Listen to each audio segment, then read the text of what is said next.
What's up, everyone? I hope you guys are doing amazing today. Welcome to Spoken Word Live. My name is Joshua T. Berglan, your host. I want to thank everyone for being here today. I hope your week has been awesome so far.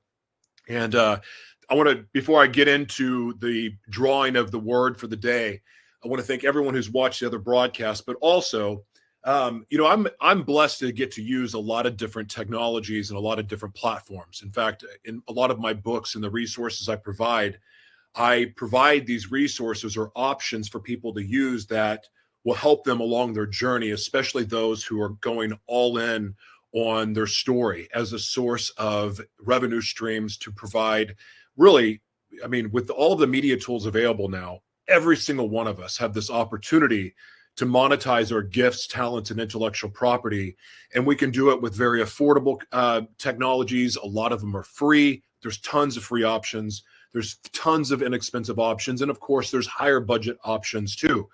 And I take my recommendations very, very seriously. And I put, again, a lot of them in my book. And I've used so many different platforms to be able to learn even what to recommend. Heck, for a long time, I had to use all of these different technologies that had free trials just to be able to do what I needed to do each day. I make it a practice to never, ever bash anyone. I don't bash companies. I really don't like doing that. I would rather just ignore them. However, when there's a company that just flat out is awful, sometimes I feel like I need to say something. And typically a bad review is not enough. And I've been leaving a lot of bad reviews for the platform that I'm using right now. And that's OneStream Live. With everything in me, I recommend you don't use them. There's many other options. StreamYard's great. Restream's great. Can't recommend enough. Getting ready to try a new one tomorrow.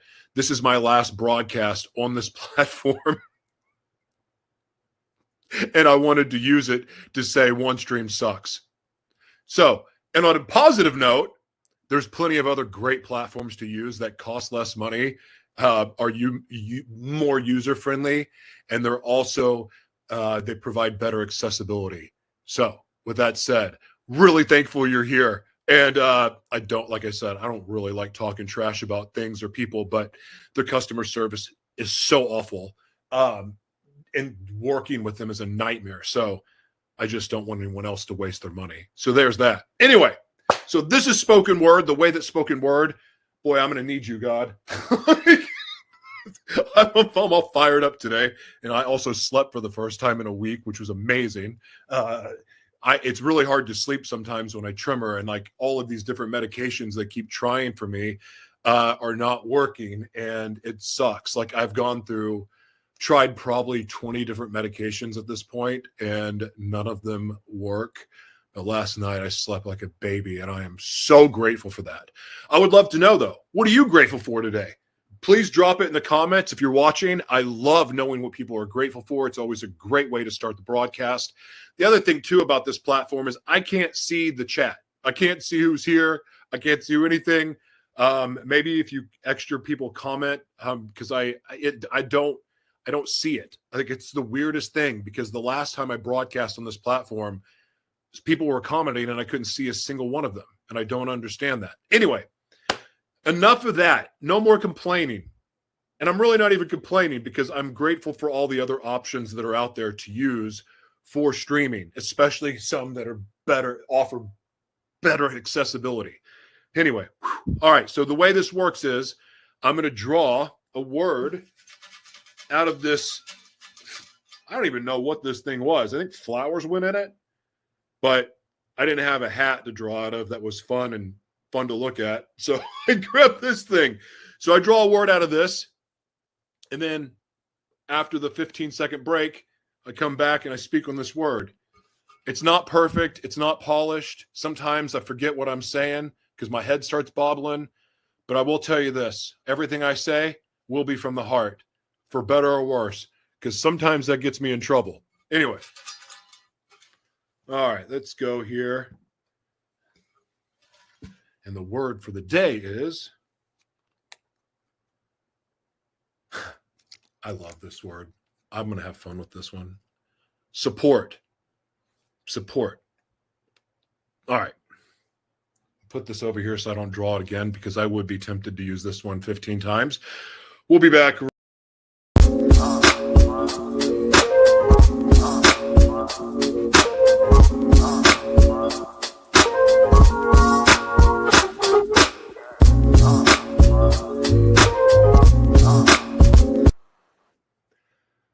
Support. First and foremost, I want to speak directly to the people that are pursuing their dreams, the people that are following that voice that's led them to do some really, really crazy things and face really, really hard obstacles and have to go through some really, really challenging times. Those, have chosen the path, the purpose, chosen their destiny path. I mean, heck, chosen to follow Jesus, whatever it may be, whatever words that you want to describe it. To me, they're all kind of the same thing. When you say, all right, my life is no longer my own. Take my life, it's yours. Like, I surrender my will for yours. I'm here to do what I was created to do and nothing else. Those people, that's who I want to talk about.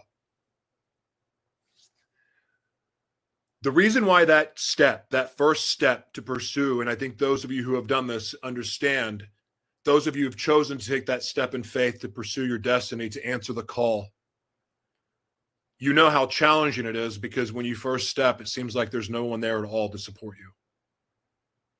There's no one there.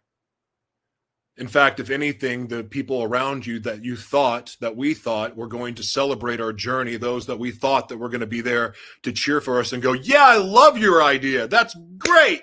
Here's a checkbook. I'm going to write a check right now to fund your mission. I'm going to fund this whole thing for you. This is going to be awesome. Yeah, I believe in you.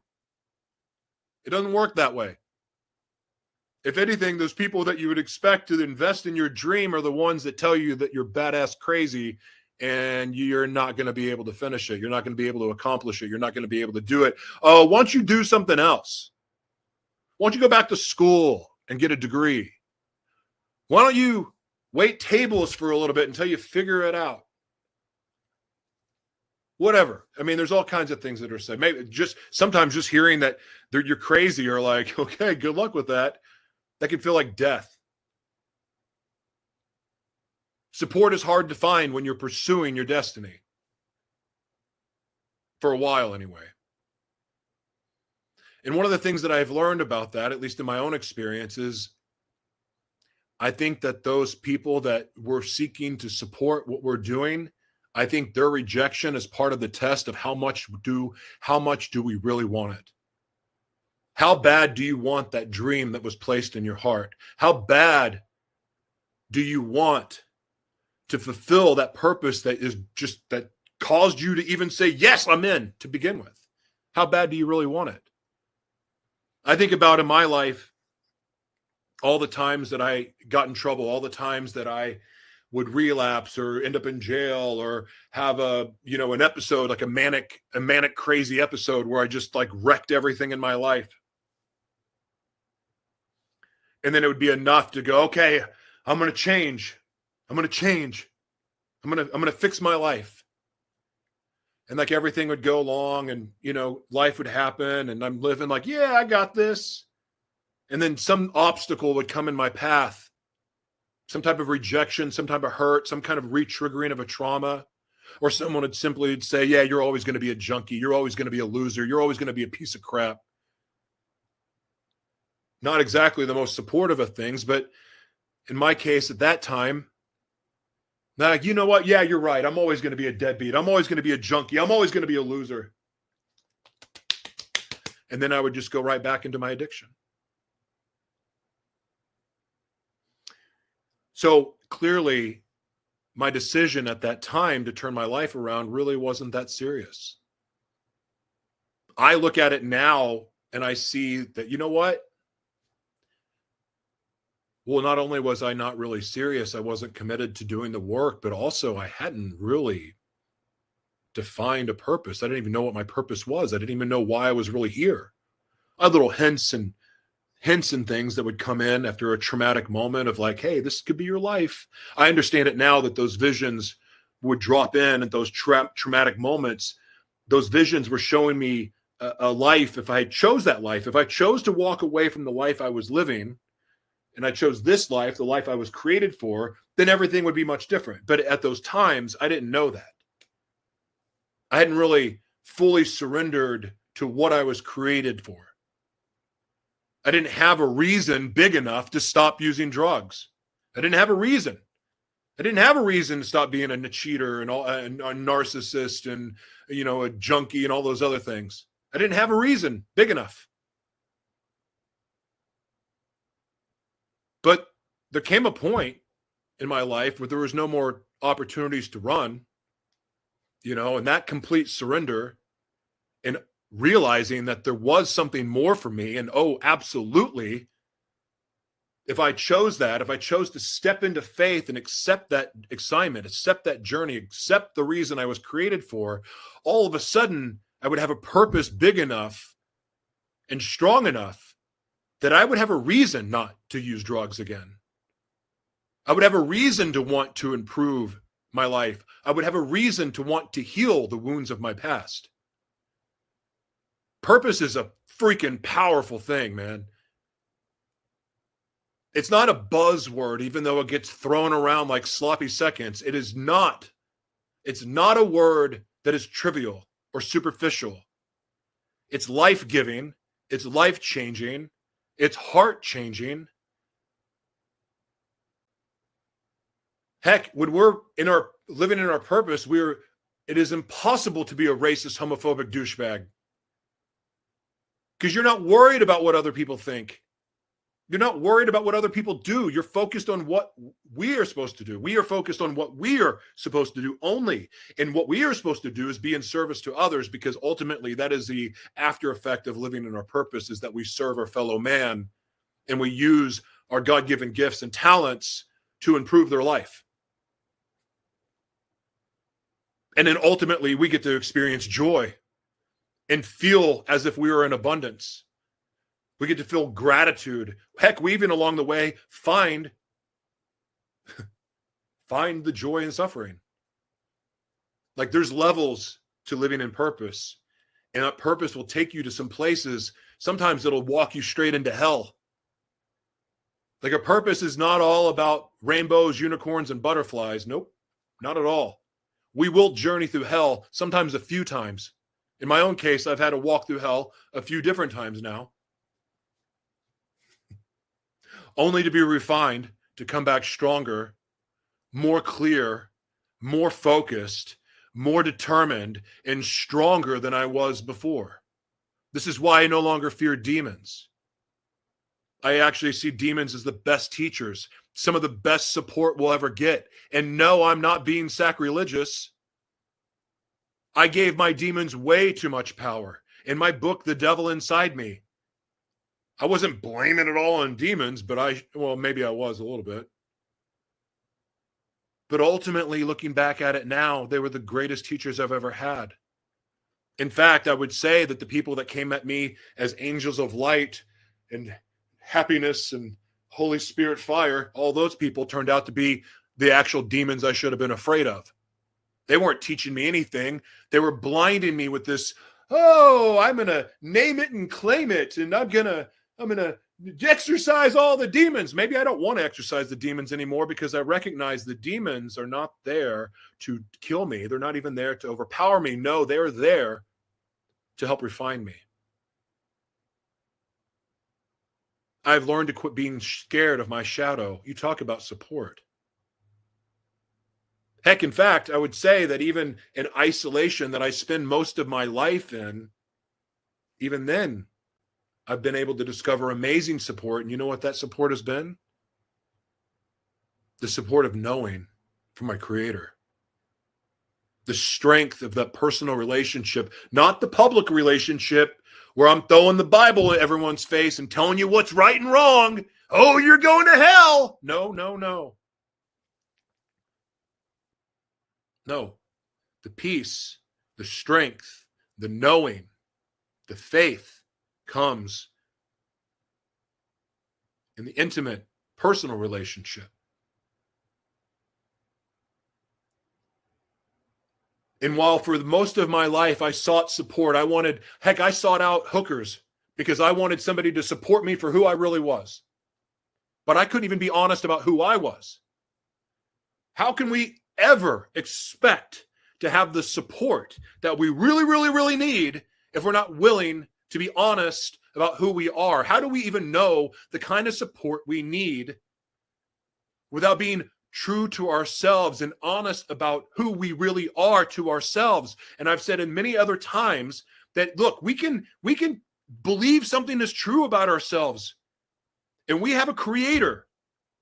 We have a creator that will absolutely pimp smack us if we're out of line. We don't need a book to do that. We don't need another person to do that. And again, God works through other people, absolutely. But I'm telling you right now, most of the consequences of not living the life we're created to live, those all come internally. They come through sickness. They come through rage. They come through anger. They come through resentment. They come through jealousy. They come through pride. They come through disease. They come from mental illness. So much of that is personally inflicted. It does not come from other people. You want to have support, tell the truth. The truth will attract your tribe. Those people around you, you're living a lie, all those friends around you, they're not there for you. They don't even know you. How can you ever expect for your friends to support you if they don't know you? Men, heck, women even. People seeking relationships, people that are single and lonely and feeling awful about life, and you wonder why you keep cheating. You wonder why you keep picking the cheater. You wonder why you keep going back to narcissist. Ask yourself, like, quit blaming other people. Like, everyone has a role in this.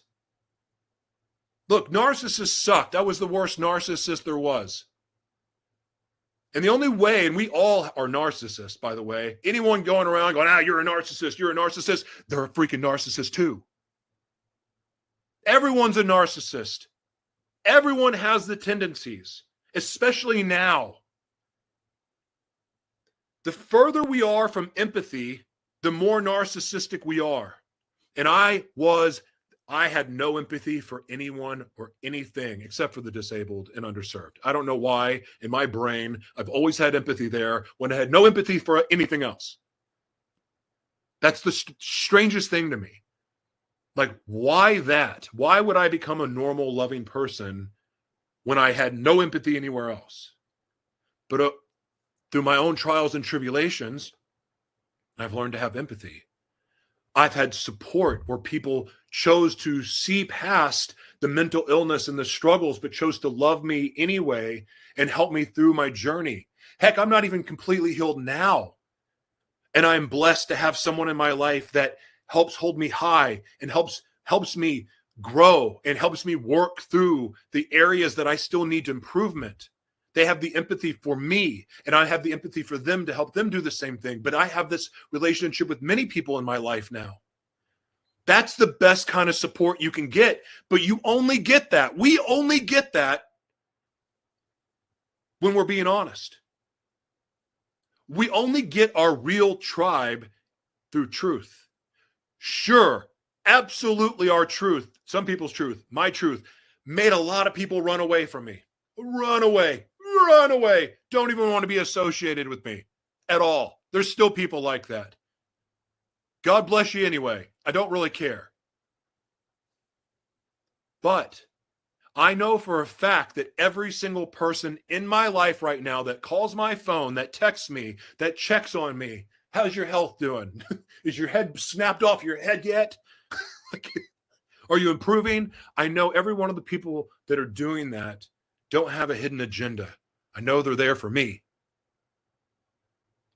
And because of that, I've been able to experience love for the first time in my life and then be able to give love back, to offer my own support, to offer my own empathy. I'm always asking how I can be of support of other people because that's how I live. But for so long, so much of that was seeking to be loved. Like I went from literally from, oh, can I buy your cocaine and hookers? Can I go pick up your bar tabs? Can I pay for your trips? I went from all of that to figuring, well, can I serve you? And like, what can I do to, and even though my heart has always been impassioned to serve, the fact is this: how empty is it really to offer that when I can't even allow somebody to offer their own support to me? Why in the world would I push that away? Because I didn't think I was worthy of it. I mean, I'm sure there's lots of underlying reasons for it. But for the first time in my life, to be able to receive support in some way, like I'm not great at it. I'm still not great at receiving love. It still makes me uncomfortable a little bit, but I'm getting better because I really like it. I really like being loved and feeling love. I love it. I do. I love it. And I'm not talking about the love of strangers. I'm talking about the love of the people in my life. It fuels me. It lights me up. To feel real love from people is like the greatest gift in the world. But here's the thing: I could not ever feel real love without truth, without being honest about who I was, even the scary, ugly things, the things that that brought me shame. But really, there was no reason for those things to bring me shame at all. It was just that it was the judgment of other people that had their own issues that were just projecting onto me. But I took it as something personal. By being honest, even being honest about struggling with suicidal thoughts a while back, being able to open that up and like, hey, I was able to get support, resources, love, prayer, encouragement.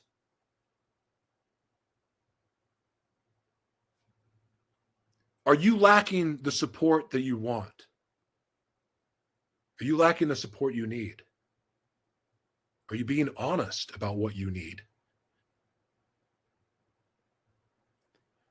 Today, I want to encourage you, as we wrap this up, today I want to encourage you to surrender something in your life that doesn't belong, to surrender something in your life that no longer serves you. It may be a relationship. It may be cocaine. It may be alcohol. I don't know. It could be rage. It could be anger. It could be lack of forgiveness. It could be cheating. It could be hiding your sexuality. It could be a silent struggle with suicidal thoughts. I want to encourage you to surrender something today that you know no longer serves you.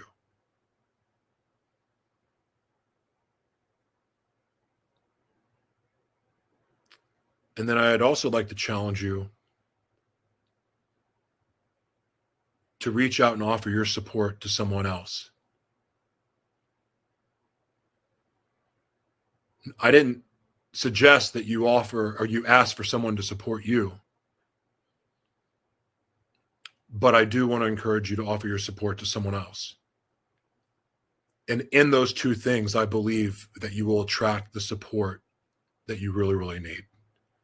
Thank you so much for watching. Please go check out my platform at joshuatberglan.com. There's tons of free resources there for you. There's all kinds of, there's different services, there's movies, there's books, there's tons of free resources. Check out the Merrill Dispatch. Tons of articles there that will help prepare you for the world to come. And I want to thank all of you for being here today. Have a wonderful day. And if you don't mind, please share this with a friend. Thank you.